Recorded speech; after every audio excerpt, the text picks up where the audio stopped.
नमस्कार मंडळी. तुमच्यासोबत असं कधी झालं आहे का, घरी अचानक पाहुणे आले आणि गोडाचं काय करायचं काही सुचत नाही. आजची रेसिपी अशाच वेळेसाठी. हा शिरा मी पहिल्यांदा केला तेव्हा घरात सगळ्यांनी विचारलं, हा नेहमीचा शिरा नाही आहे, काहीतरी खास आहे आणि टेस्ट देखील खूप वेगळी लागते. चला तर मग आज मी दाखवते एक झटपट शिरा. कमी साहित्य, कमी वेळ, पण चव एकदम खास. सुरुवात करूयात. त्यासाठी पहिल्यांदा ज्या वाटीने आपण रवा घेणार आहोत त्याच वाटीने 3 वाटी आपल्याला पाणी घ्यायचं आहे. आता या ठिकाणी हे पाणी जे आहे ना ते आपल्याला गरम करायला ठेवायचं एका गॅसवर. दुसऱ्या गॅसवर एका कढईमध्ये त्याच वाटीने 1 वाटी तूप घ्यायचं. तूप छान गरम झालं की त्यानंतरनं 1 चमचा बेसनपीठ टाकून छान फ्राय करायचं. एक 2 ते 3 सेकंदातच बेसनपीठ फ्राय होतं, कारण तूप गरम असतं. त्यानंतर लगेच त्याच वाटीने 1 वाटी रवा टाकून घेतलेला आहे.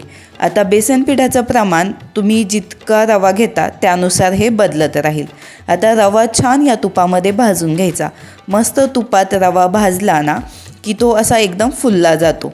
आणि त्यानंतरनं यामध्ये मी जे ड्रायफ्रूट्स आहेत ते देखील मिक्स करून घेतले, कारण रव्यासोबत ड्रायफ्रूट्स देखील छान भाजले जातात.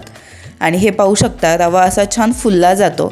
थोडासा कलर चेंज झाला की त्यानंतरनं आपल्याला त्याच वाटीने 1 वाटी साखर टाकून घ्यायची आहे. हो, आपल्याला यामध्येच साखर वापरायची आहे. मस्त साखर मिक्स करून घ्यायची.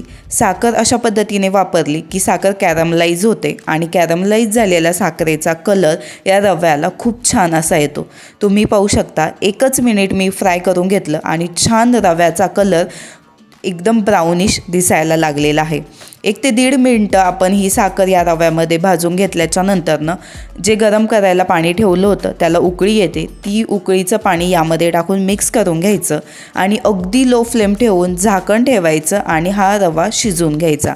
त्यानंतरनं यामध्ये वेलची पूड मिक्स करून घ्यायची आणि मस्त असा हा मऊ लुसलुशीत शिरा बनवून तयार होतो. तुम्ही पाहू शकता, छान कडेला तूप सुटलेलं आहे आणि हे पहा, असं रव्याचं टेक्स्चर देखील खूप छान दिसतंय आणि अगदी लुसलुशीत असा हा शिरा बनवून तयार झालेला आहे.